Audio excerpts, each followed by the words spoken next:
All right, we're going to into the thing about Sammy Davis Jr.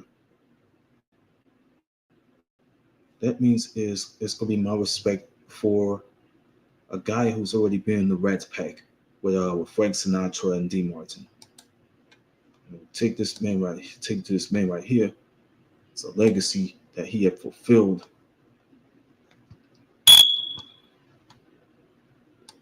His name in my book,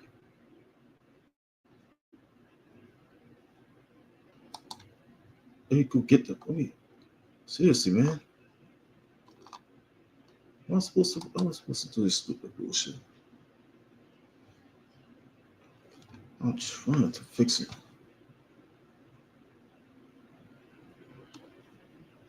Escape.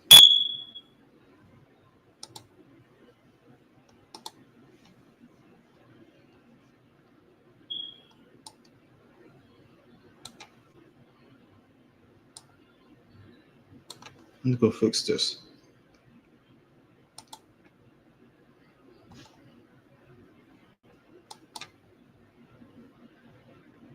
Okay, they're not letting me get to the legacy of Sammy Davis Jr. That makes me mad.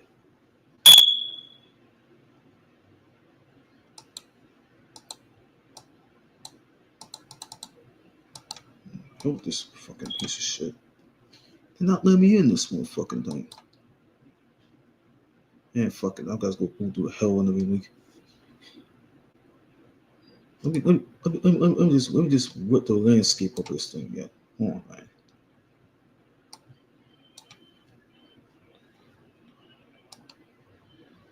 Let me open this window up for a minute.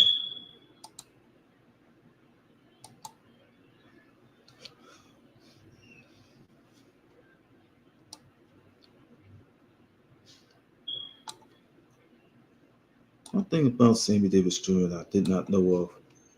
Some people are saying that about his impact on civil rights or whatever. They're saying that, oh, they're saying something about him. All this stuff about Sammy Davis Jr. didn't make no sense. But I tried to go through the Bing thing and just act a little stupid. Won't let me go to him. Shit, it won't let me go to him on the Bing thing. I'm gonna just get the Microsoft Edge one.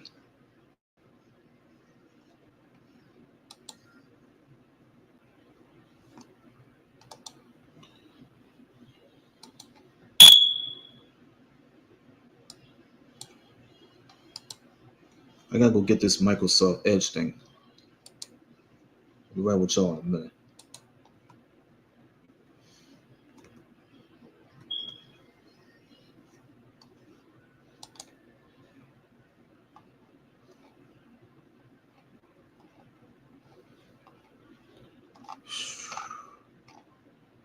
He ain't let me get the Microsoft Edge. That's I don't know what's up with it now.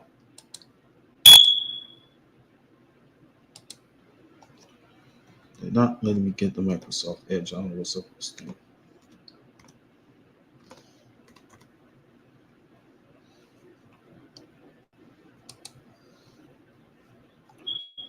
They had Copilot, but they don't even have Microsoft Edge.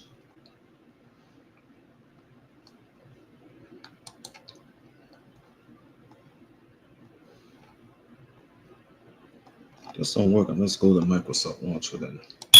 That's fine.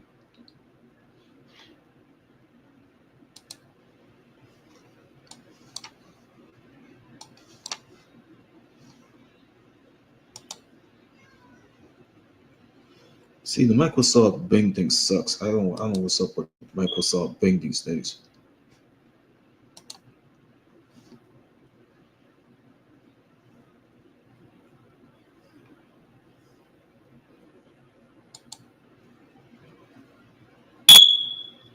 I'm still trying to get his name.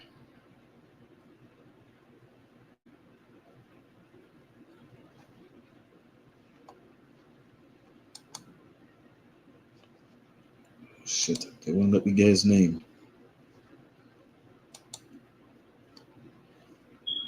fuck, I'm gonna go sign in then.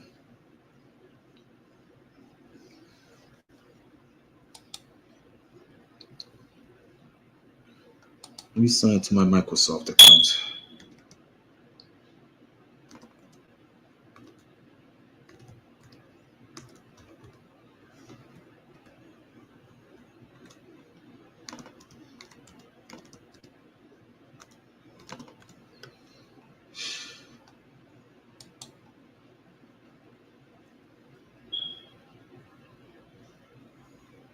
Uh, Not sending no notifications. I'm using my password.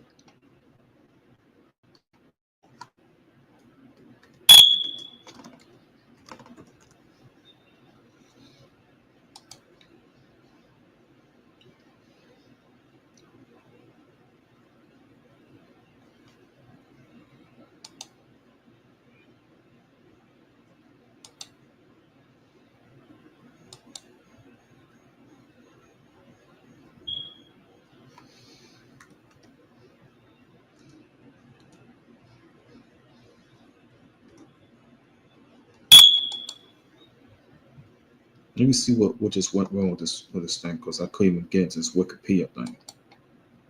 They still jerking me out this Wikipedia thing.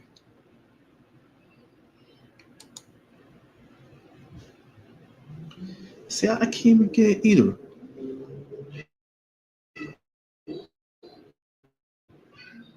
I might just waste, Bing then. I ain't fuck with Bing no more.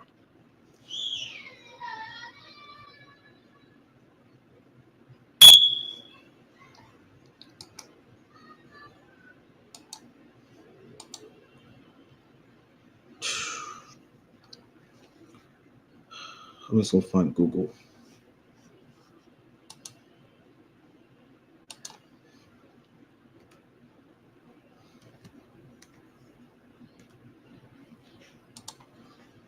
Let me get the Google thing. Shit works. I'm gonna have to go try Google Go then.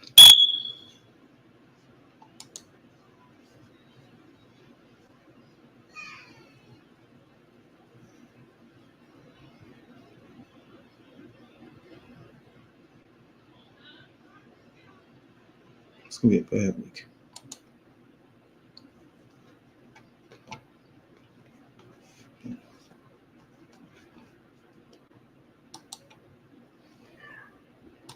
Let me try Google and thing. I gotta go try Google Go and I don't know what's up with Google Go. Okay, it's acting like an ass already. See, the Google Go is acting like complete pussy. I hate Google Go.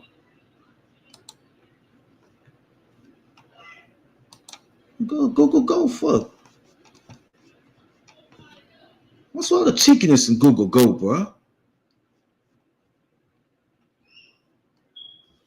I'm sick of Google Go. Google Go is ass. I hate Google Go.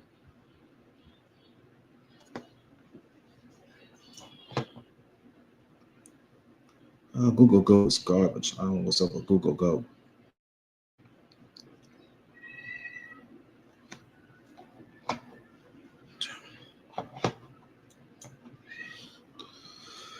Something's up with Google Go now. I found something's already wrong with it.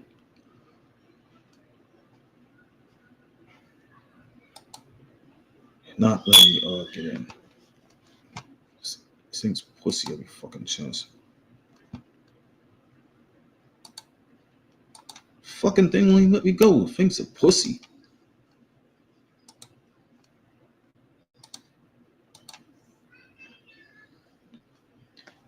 What? Fuck Google Go. Fuck pussy ass Google Go. I'm just going to have to uninstall that bitch. I'm gonna go uninstall the bitch. This thing's not fucking helping me.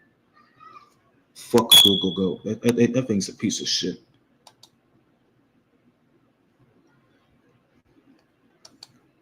I'll just go find Google Chrome then. I'll find pussy ass Google Chrome then. If this shit don't work, I'm gonna be real mad. I ain't fuck with Google Go anymore. That thing's ass. They let me have shit. They let me have Google. The Google app is stupid and bullshit. They don't have the other bullshit that I like.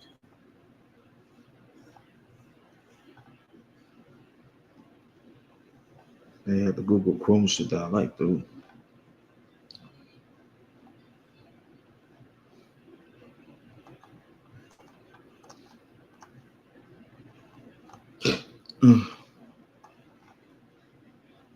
Bing search is ass. I don't know what's up with Bing search.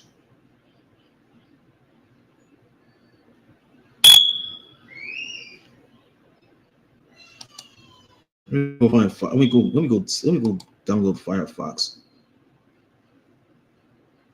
What? What fucking? I'm just going fuck that piece of shit. I'll try DuckDuckGo then. I'll try DuckDuckGo. It works for my option.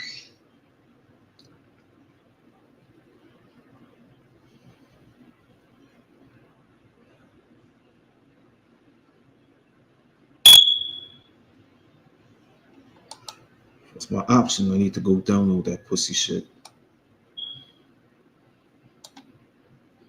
It's act like a pussy. I'm not fucking with it.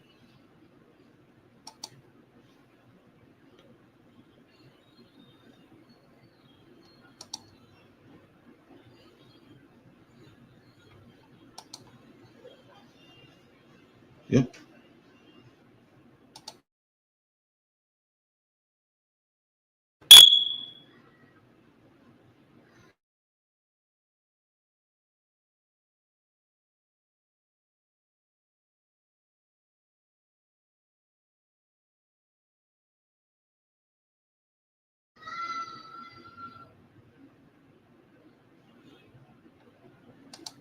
Surprise me.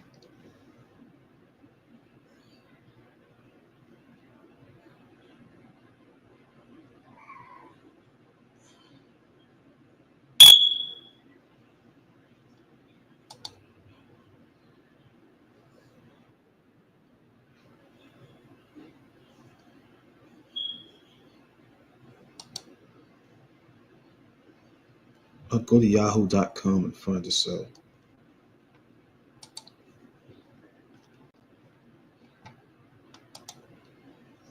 I ain't gonna fuck with it then.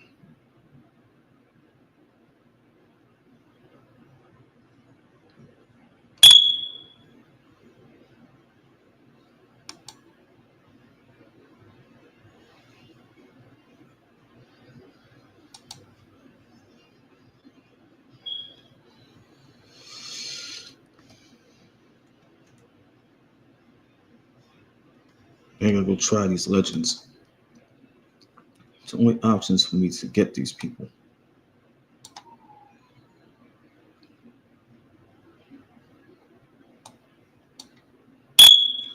Alright, I gotta find out about this guy.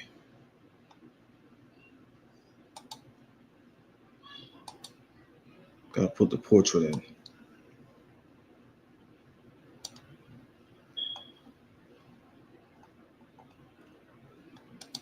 Got him.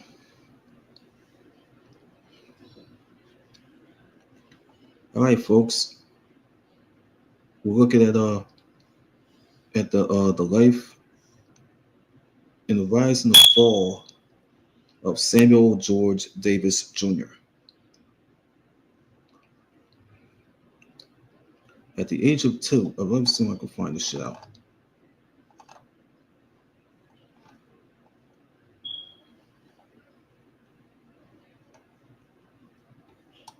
Let me go to the early life of him. Davis was born on December 8th, 1925, in the Harlem district of Manhattan in New York City. The son of African American entertainer and stage performer Sammy Davis Jr. and Cuban American tap dancer and stage performer Elvira Sanchez. During his lifetime, Davis stated that his mother was Puerto Rican and born in San Juan, Puerto Rico. However, in a 2003 biography in black and white, Arthur Will Haygood wrote that Davis's mother was born in New York City to Cuban parents who were of Afro-Cuban background, and that Davis claimed he was Puerto Rican because he feared the anti-Cuban backlash would hurt his record sales. Davis's parents were vaudeville dancers as an infant. He was reared by his paternal grandmother. When he was 3 years old, his parents separated. His father, not wanting to lose custody of his son, took him on tour. Davis learned to dance from his father and his godfather Will Maston. Davis joined the act as a child, and they became the Will Maston Trio. Throughout his career, Davis included the Will Maston Trio in his billing. Maston and his father shielded him from the racism, for example, by dismissing the race-based snubs as jealousy. However, when Davis served in the United States Army during World War II, he was confronted by strong prejudice. He later said that overnight the world would look different. He said, as we said this, later said overnight the world looked different. It wasn't one color anymore. I could see the protection I'd gotten all my life from my father and Will. I appreciated their love and hope that I'd never need to know about prejudice and hate, but they were wrong. It was as if I walked through a swinging door for 18 years, a door which they had always secretly held open. But at the age of 7, Davis played the title role in the film Rufus Jones for President, in which he sang and danced with Ethel Waters. He lived for several years in Boston's South End and reminisced years later about hooping and singing at Izzy Ord's Bar and Grill. But in the military service, it goes to 1944. During World War II, Davis was drafted into the U.S. Army at the age of 18. He was frequently abused by white soldiers from the South and later recounted, and he said that I must have had a drag out fight every 2 days. But he said that his nose was broken numerous times. His nose was broken, and then he permanently flattened. That's what happened. That's the key words. His nose was broken numerous times and permanently flattened. At one point, at one point in his life, he was offered a beer laced with urine. He was reassigned to the Army's Special Services branch, which put on performances for troops.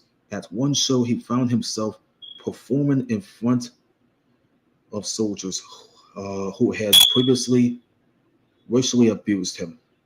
Davis, who had earned the American Campaign Medal and World War II Victory Medal, was discharged in 1945 with the rank of private. He later said, my talent was the weapon, the power, the way for me to fight. It was the one way I might hope to affect a man's thinking. Hold on, I gotta go eat.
I gotta watch her closely now. Yeah, the actor now. Yeah, yeah, man.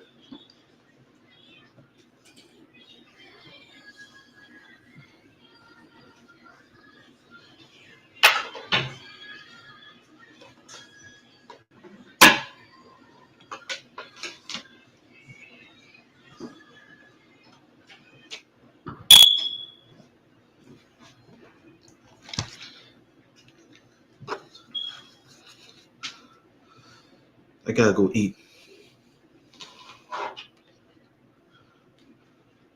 I gotta go take a little dinner break right now. Mm,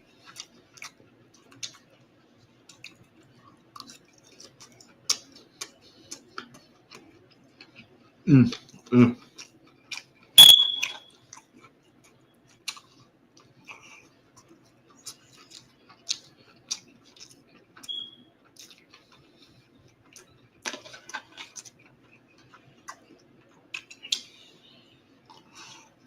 mm, mm,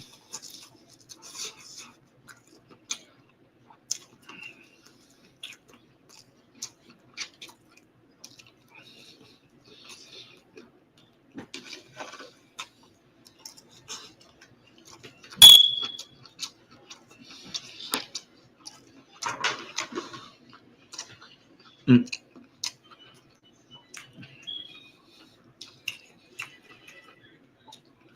Now I'm gonna hold this thing up, man.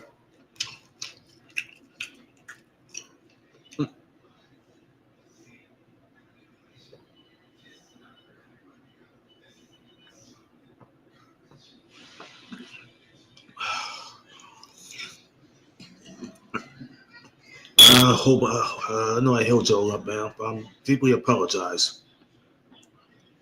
I deeply apologize for this. Let me go continue this story of Samuel George Davis Jr. Folks. God damn.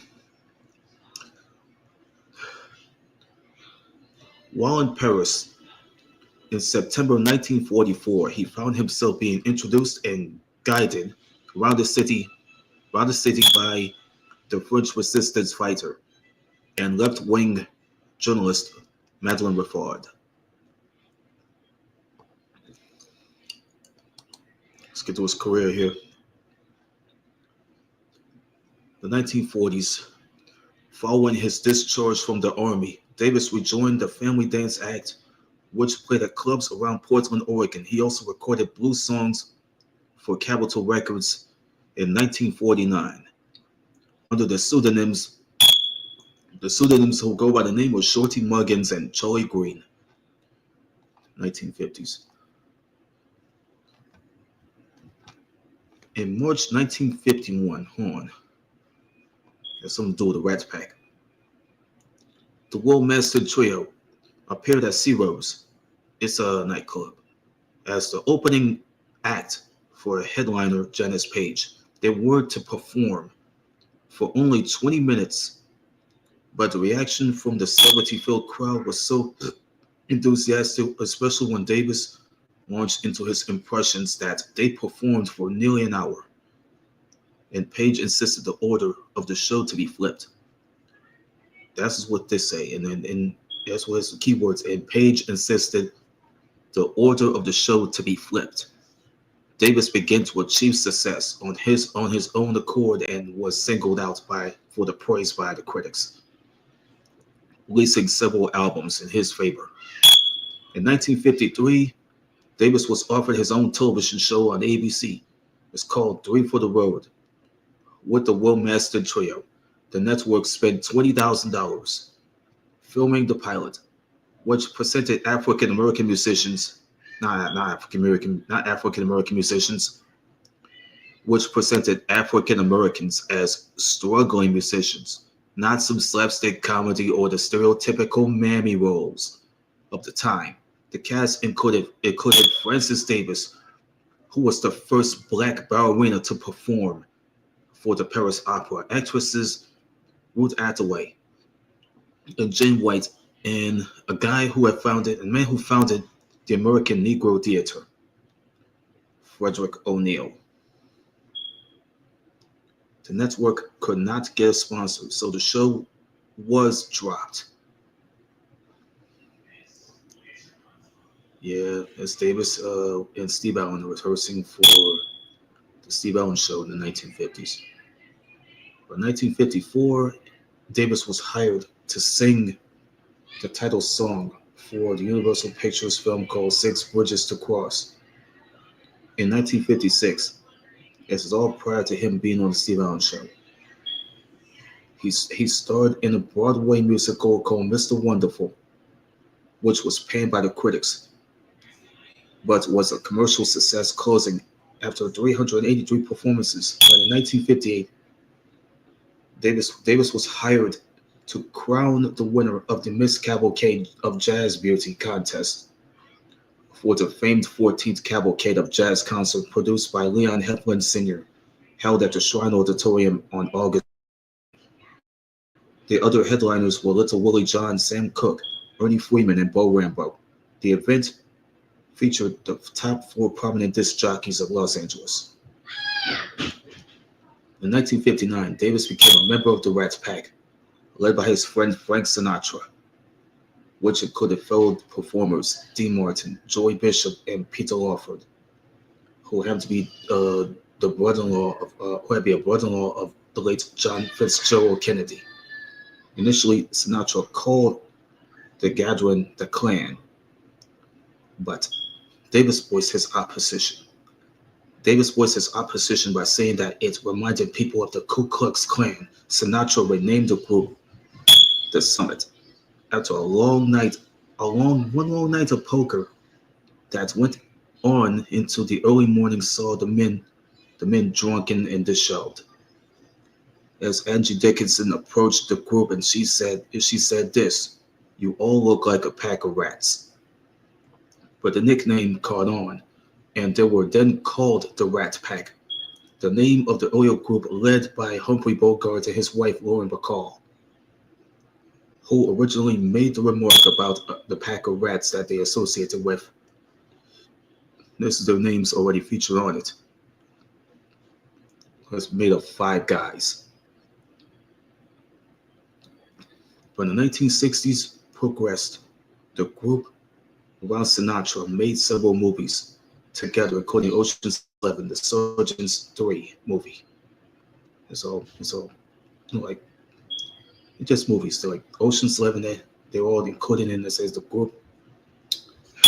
The group around Sinatra made several movies together, including Ocean's 11, Surgeons 3, and Robin and the Seven Hoods. They're like 1960s films. And they performed on stage together in Las Vegas, Nevada. In 1964, Davis was the first African American to sing at the Copacabana nightclub in New York. Davis was the headliner at the Frontier Casino in Las Vegas, but owing to Jim Crow practices in Las Vegas that he was required, as were all black performers in the 1950s, to lodge in a rooming house on the west side of the city.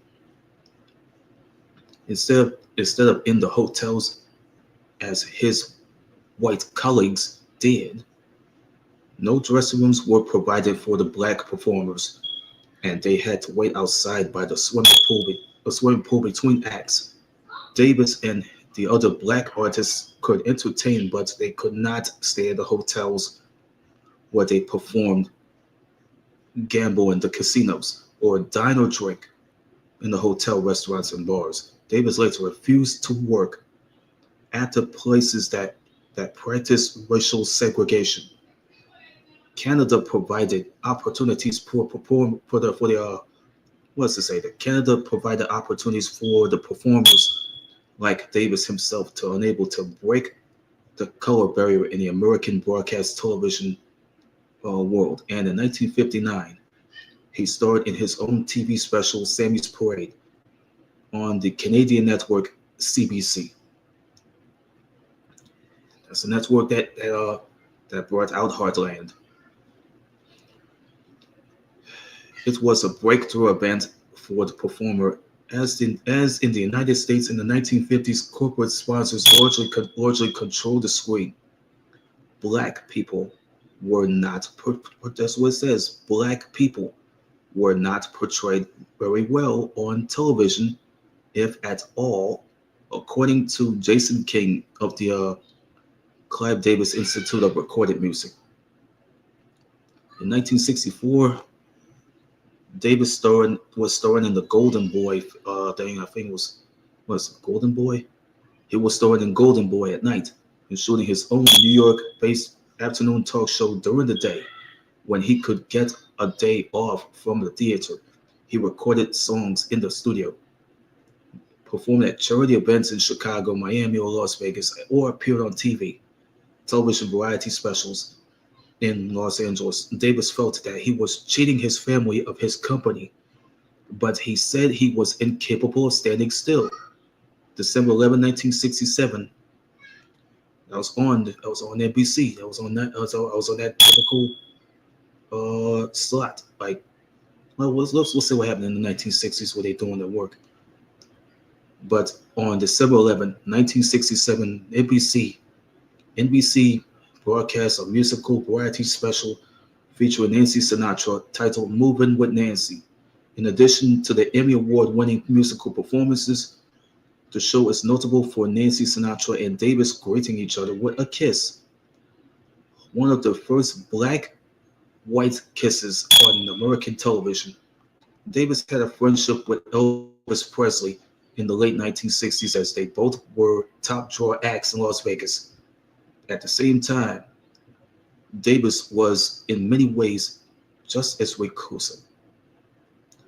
During his hotel gigs, as Presley was, holding parties mainly in his penthouse suite that were occasionally attended by Presley, Davis sang a version of Presley's song is called In the Ghetto and made a cameo appearance in Presley's 1970 concert film, Elvis. That's the way it is. That's what it's called. It's a concert film. It's called Elvis. That's the way it is. That's the Elvis concert film. 1 year later, he made a cameo appearance in one of the films that was a James Bond film. He made a cameo appearance in a James Bond film. It's called Diamonds Are Forever. But the scene was cut. Why they cut the scene? I don't know. But later in Japan, Davis appeared in television commercials for coffee and Suntory whiskey. In the United States, he joined Sinatra and Martin in a radio commercial for a car dealership in Chicago, a Chicago car dealership. Although he was still popular in Las Vegas, he saw his musical career decline in the late 1960s, but he had a number 11 hit that could have been number one on the easy listening singles chart with I've Got to Be Me. In 1969, he signed with Motown Records. It was like known as Hitsville, USA at that time. It was somewhere in Detroit, just to update his sound and appeal to the young people. Yeah, I picture Davis at his house in the 80s.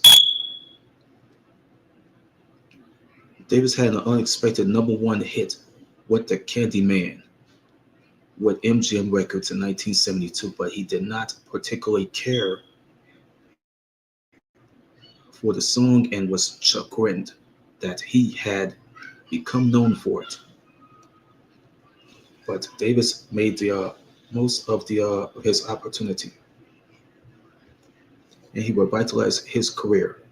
Although he enjoyed no more top 40 hits, but he did enjoy the popularity with his 1976 performance of the theme song from the Beretta TV series.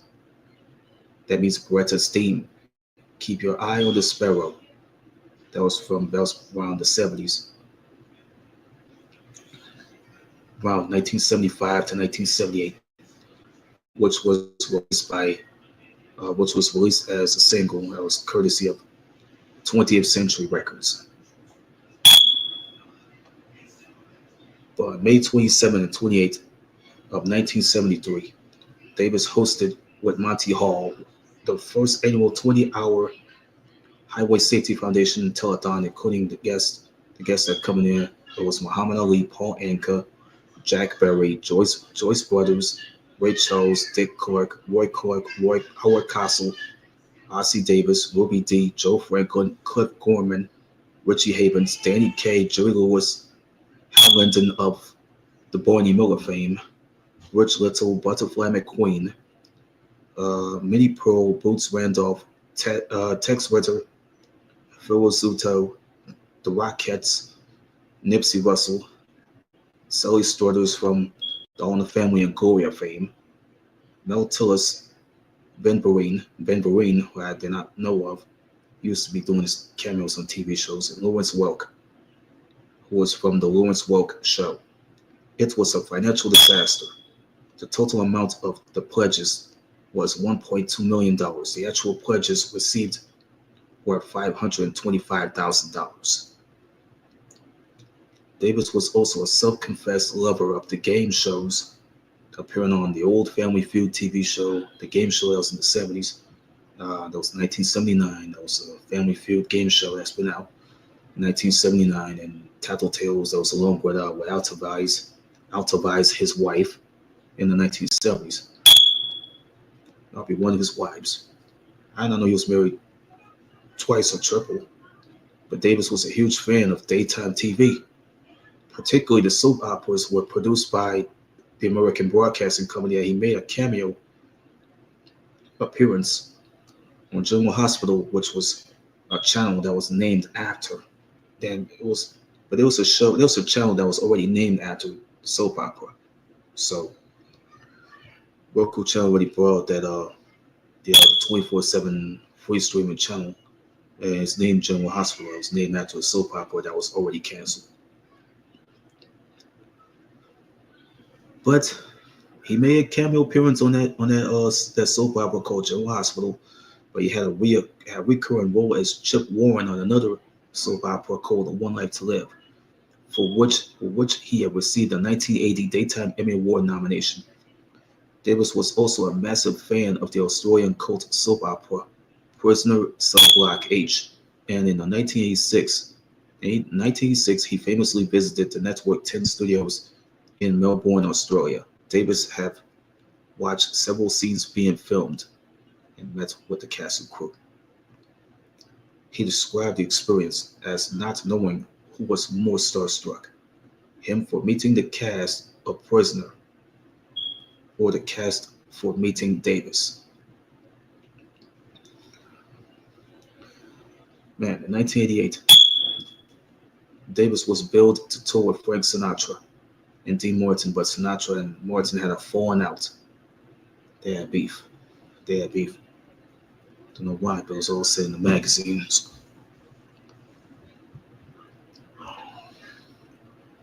Liza Minnelli replaced Martin on the tour. Yeah, that's what happened with Dean Martin. Liza Minnelli replaced Dean Martin on the tour, dubbed as the ultimate event.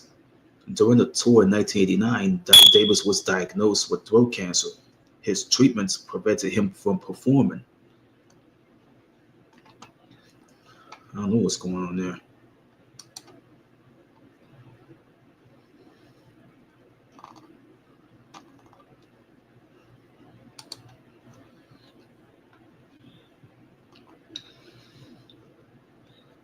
Let's go there with this one.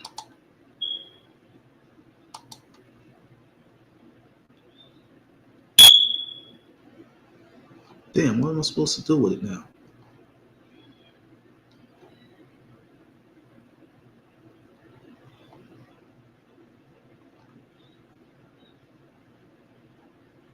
Oh, this is weird.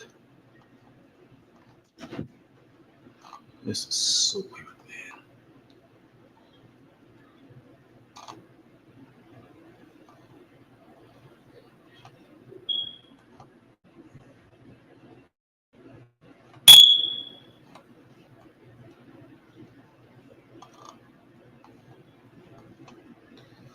It didn't make no sense at all. Look,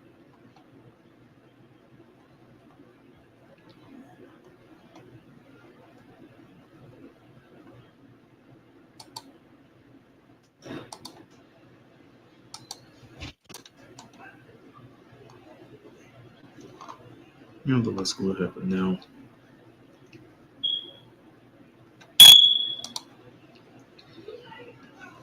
I'm gonna go bite the bullet for this. I'm gonna go bite the bullet for this anyway. Davis was a registered Democrat and supported John F. Kennedy's 1960 election campaign, as well as Robert F. Kennedy's 1968 campaign. He went on to become a close friend of President Richard Nixon, a Republican, and publicly endorsed him at the 1972 Republican National Convention. Davis also made a USO tour to Vietnam, South Vietnam, at Nixon's request.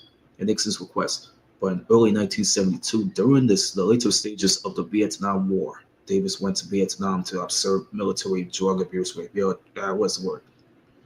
He said what Davis say? He went to Vietnam to observe military drug abuse rehabilitation programs and talk to and entertain the troops.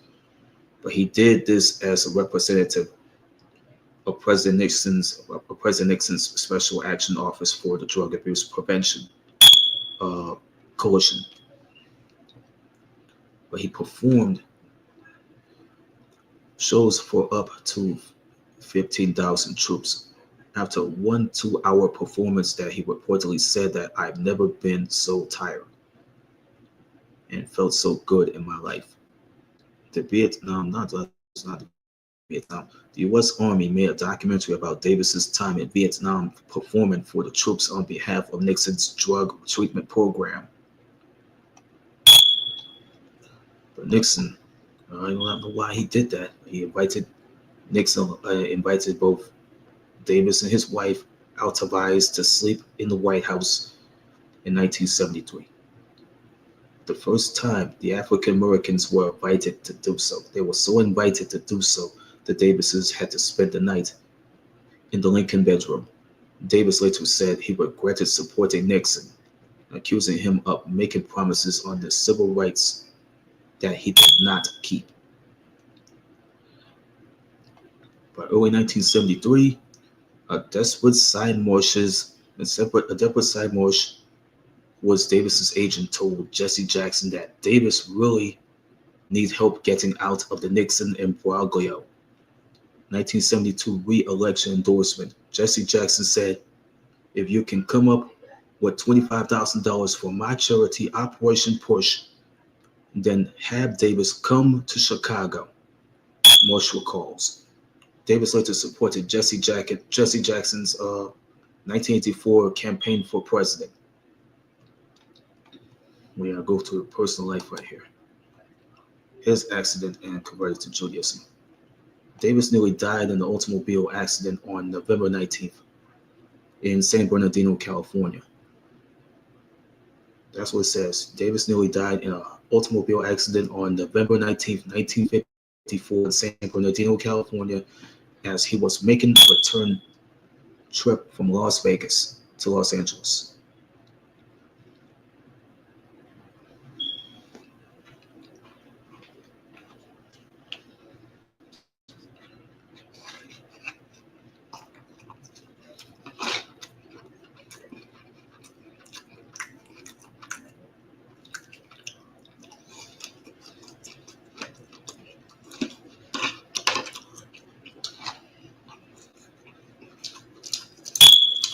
Mm,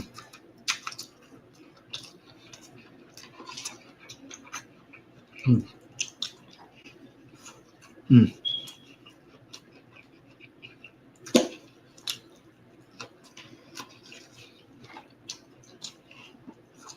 mm, mm.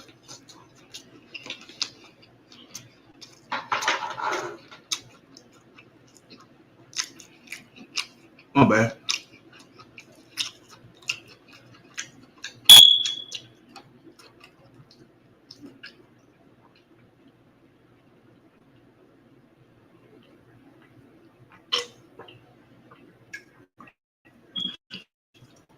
I gotta keep waiting. I gotta keep waiting.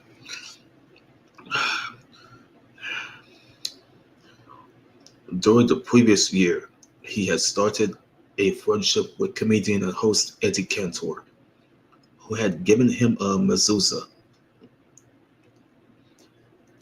Instead of putting it by his door as a traditional blessing, Davis wore it around his neck. He wore it around his neck for good luck. The only time he forgot it was the night of the accident. The accident at a fork in US Route 66 at Cajon Boulevard and Kendall Drive, when a driver who missed the turning at the fork backed up her car in Davis's lane and he drove into her car.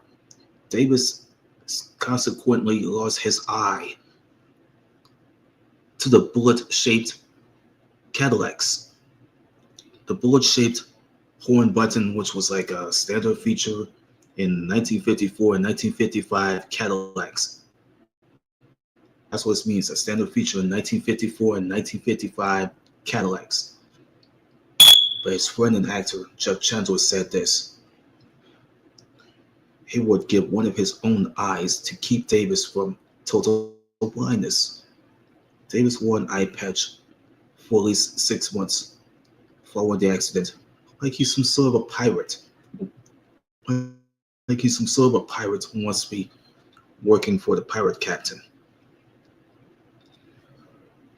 The single was featured. The single was featured with an eye patch on the cover of his debut album that was, which was appeared to on what it says. It's appeared on What's My Line, wearing a patch. Later, Davis was fitted for a glass eye, which that he wore for the rest of his life. In the hospital, Eddie Cantor, he described to Sammy the similarities between Jewish and black cultures.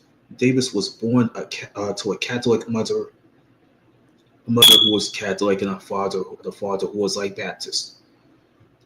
He was raised Catholic and began studying the Jewish history. But as an adult, converting to Judaism several later years, in 1960, one passage from his readings from the book of called The History of the Jews, by a man named Abram El Sachar, describing the endurance of the Jewish people, interested him in particular. The Jews would not die. During millennia of prophetic teaching had given them the warning, the unwavering spirit of resignation, and had created in them a will to live, which no disaster could crush. The accident marked a turning point in Davis's career by taking him from a well-known entertainer to a national celebrity. But they got relationships and marriages right here. Yeah, a mixed bag of these, man. What's on my mouse? Relationships and marriages. In 1957, Davis was involved with actress Kim Novak, who was under contract with Columbia Pictures. Because Novak was white, Harry Cohen, who was the president of Columbia Pictures, gave in to his worries that backlash against the relationship that could hurt the studio. There were several accounts of what happened, but they agreed that Davis was threatened by organized crime figures close to Cohen. According to one account, Cohen called racketeer John Roselli, who was told to inform Davis that he must stop seeing Novak. To try to scare Davis, Roselli had him kidnapped for a few hours. Another account relates that the threat was conveyed to Davis's father by mobster Mickey Cohen. Davis was threatened. Yeah, let me tell you about Sammy Davis, man. Davis was threatened with the loss of his other eye or a broken leg. If he did not marry a black woman within 2 days, Davis sought the protection of a Chicago mobster who goes by the name of Samuel Giancana. Sam Giancana, who has said that he could protect him in Chicago, in Las Vegas. There's the two towns that he was going to, but not the state of California. Davis briefly married Lorraine White. Lorraine White, who was a black dancer that he known in 1958 to protect himself from the mob violence. That he protected himself from the mob violence, which Davis had to, he previously dated Lorraine White just for a reason, who was like 23 years old. Twice divorced and had a 6-year-old child on the way. He paid her a lump sum of $10,000 all the way, or just like the other lump sum was $25,000 to engage in a marriage on the condition that it would be dissolved. Before the end of the year, Davis became inebriated, like drunk at the wedding, and attempted to strangle White en route to their wedding suite. Checking on him later, Davis's personal assistant, Arthur Silver Jr. Arthur Silver Jr. found Davis with a gun to his head. Gun to his head.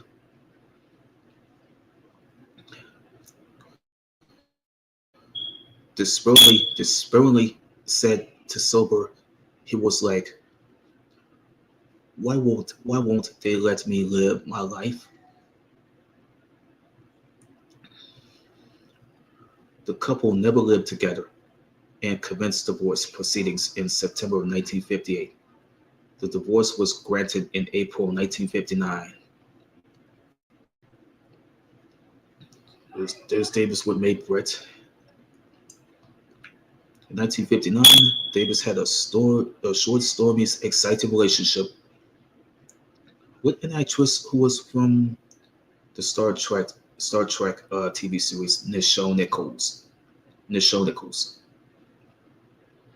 She's an actress from the Star Trek TV series in the 1960s.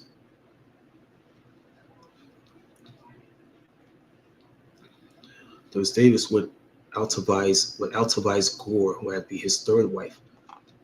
His first wife, that divorce ended with him. But all these women that he's going with.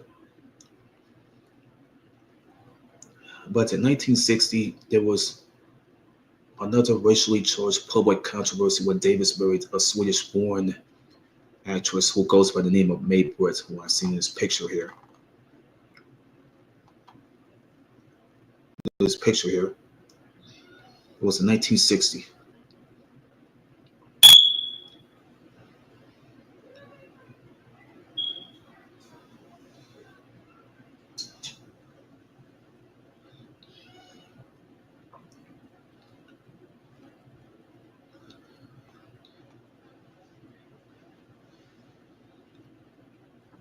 Yeah, he did. Yeah, he did marry. Yeah, he did. Yeah, Davis did marry a white Swedish-born actress who goes by the name of Mae Brett in a ceremony officiated by William M. Kramer, who happened to be a rabbi at a Temple of Israel of Hollywood. While the interracial marriage had been legal in California since 1948, the anti-miscegenation laws in the United States were just rampant, still stood in 23 states. And a 1958 Gallup poll revealed only 4% of not Africans, 4% of Americans have supported marriage between black and white spouses. During 1964 through 1966, Davis received racist hate mail while starring in the Broadway adaptation of Golden Boy, in which his character is in a relationship with a white woman, paralleling his own interracial relationship, although New York had no laws against interracial marriage. At the time, Davis appeared in a musical debate about it was still ongoing in the U.S. as Loving versus Virginia was being adjudicated. adjudicated or something. It was only in 1967, after the musical was finished, that anti-miscegenation laws in all states were ruled unconstitutional via the 14th Amendment, adopted in the 1868 by the Supreme Court, the United States Supreme Court. Mae Britt and Davis's daughter, Tracy Davis, legend in a 2014 book, that the marriage to Britt also resulted in President Kennedy refusing to allow Davis to perform at his inauguration. The snub was confirmed by director Sam Pollard. The snub was confirmed by Sam Pollard, who was the director, who had revealed in a 2017 American Masters documentary that Davis's initiation to perform at the inauguration was abruptly canceled on the night of JFK's inaugural party.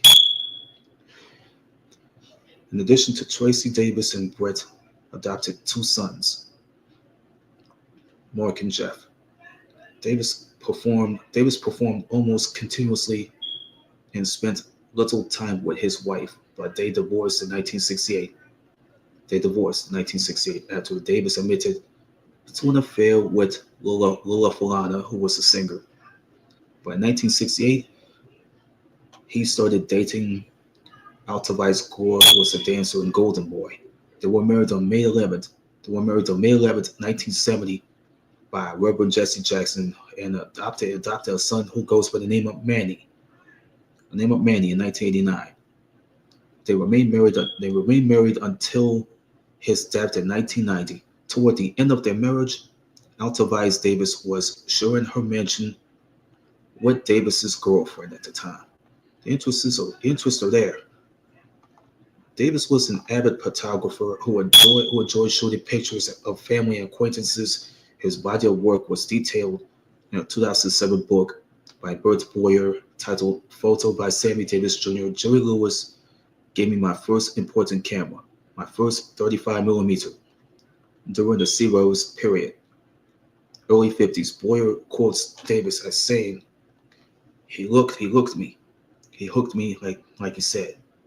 Davis used a medium format camera later on to capture the images. Boyer reports that Davis had said nobody interrupts a man while, that's what he says. Nobody interrupts a man taking a picture to ask, what's that nigga doing? What's that nigga doing here? He said what? It's like the words like, what's that nigga doing here? His catalog includes rare photos of his father dancing on stage as part of the Will Masson Trio, and intimate snapshots of close friends like Jerry Lewis, Dean Martin, Frank Sinatra, James Dean, Nat King Cole, and Marilyn Monroe. The political affiliations that he had were also represented in his own images of Robert Kennedy, Jackie Onassis Kennedy, and Martin Luther King Jr., to name a few. Those are his political affiliations. Were also represented by, they say, by his images. He mentioned the names of his images like Robert Kennedy, Jackie Kennedy, and Martin Luther King Jr. Yeah, he said Robert Kennedy, Jackie Kennedy, and Martin Luther King Jr. His most revealing work comes in photographs of his wife, Mae Britt, and their three children, Tracy, Jeff, and Mark. Davis was an enthusiastic shooter, boy. He was an enthusiastic shooter and gun owner. He likes to draw a gun. He likes to be shooting a gun, or at least be enthusiastic shooter. And he likes to own a gun. He participated in a few fast draw competitions. Johnny Cash recalled that Davis was said to be capable of drawing and firing a Colt single-action Army revolver in less than a quarter of a second. Davis was skilled at fast and fancy, gun spinning and appeared on television variety shows showing off this skill. He also demonstrated gun spinning to Mark on the rifleman. In 2 ounces of tin, He appeared in Western films and as a guest star of several television westerns. But in 1968, yeah, believe me if I read this to y'all. In 1968, Davis attended a Satanist ceremony for the first time following his appearance in the 1973 comedy Poor Devil. He became an honorary warlock in the Church of Satan and was a friend of his high school priest, not his high school, a friend of its high priest named Anton LaVey. Even after cutting ties with the church, he continued to perform Satanistic rituals. His health was completely messed up. That's his health, man. He had to put his own self at risk like this, where his health was completely starting to decline. When after Davis's marriage to Mae Brett had ended in 1968, Davis turned to alcohol just to help relax him. But he also found the solace in drugs, particularly cocaine and amyl nitrate. That was the name, amyl nitrate. Amyl, amyl nitrate, that's the word. And experimented with pornography. He experimented with pornography, he wanted to do it. Why he experimented with porn? But after a bout with cirrhosis, due to years of drinking, Davis had announced that his sponsorship of the Sammy Davis Jr. National Liver Institute started in Newark, New Jersey, in 1985. The final illness and death. In August of 1989, Davis began to develop symptoms of cancer, a tickle in his throat, and an inability to taste food. Doctors found a malignant tumor in Davis's throat.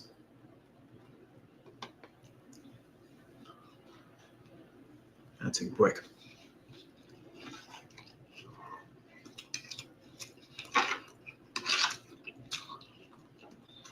Mm. Mm. Mm.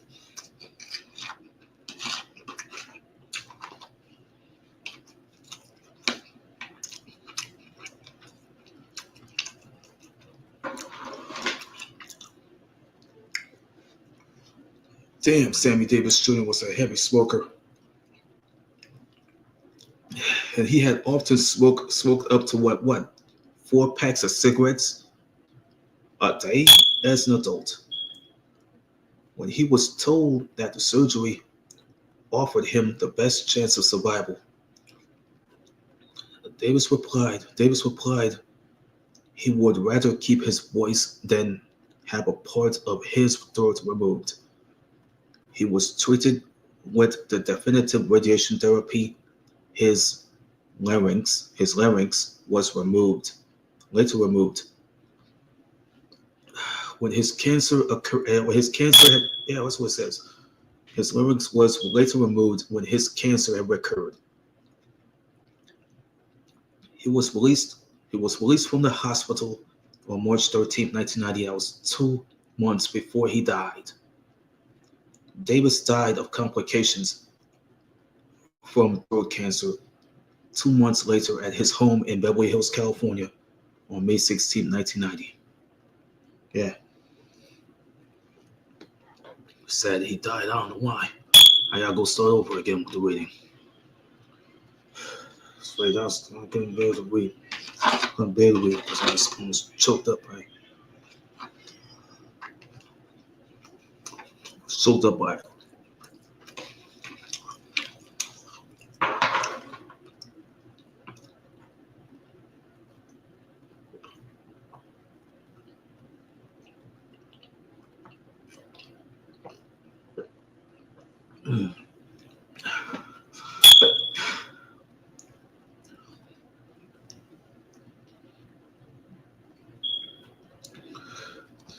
Yep.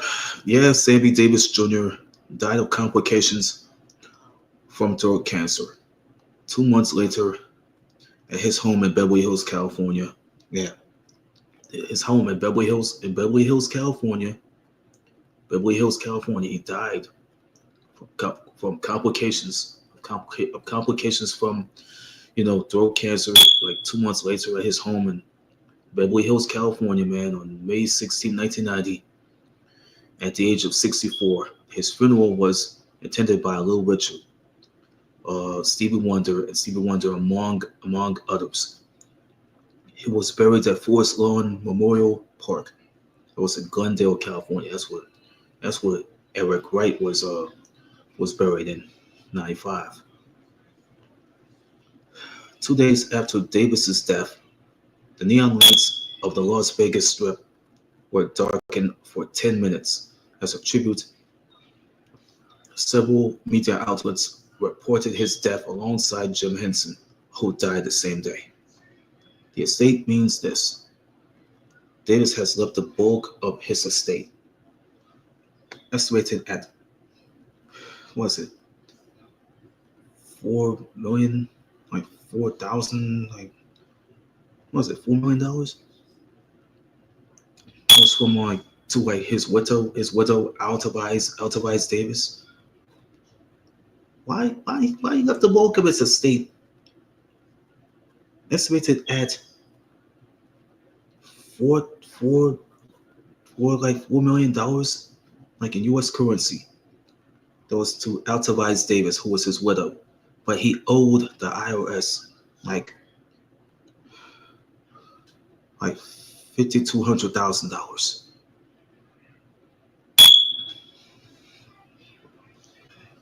Which that after the interest and penalties had increased up to over 7 to $7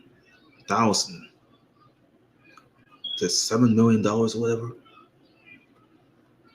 Altavice became liable for his debt because they had filed jointly and she had co-signed their tax returns. She was forced to auction his personal possessions and real estate. Some of his friends in the industry that he'd known, including Quincy Jones, Joey Bishop, Edward Ashner, Jay Meadows, and Steve Allen, they participated in a fundraising concert at the Sands Hotel in Las Vegas. Altavice and the IRS reached a settlement in 1997. After she died in 2009, their son Manny was named as executor of the estate and majority rights holder of his intellectual property.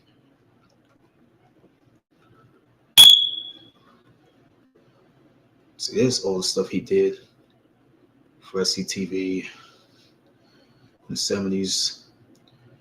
He was featured on Charlie's Angels. Everything's been going on with the portrayals. I ain't no time to mess with the portrayals now, so it's just portrayals. I couldn't even go through the discography and all this.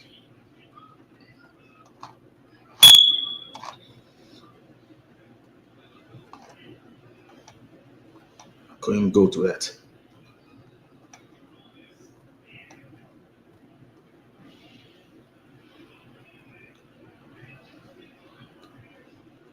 I'm gonna go pull out extra. I'm gonna go pull out the extra, man. In the stream, and then we'll pull on another one.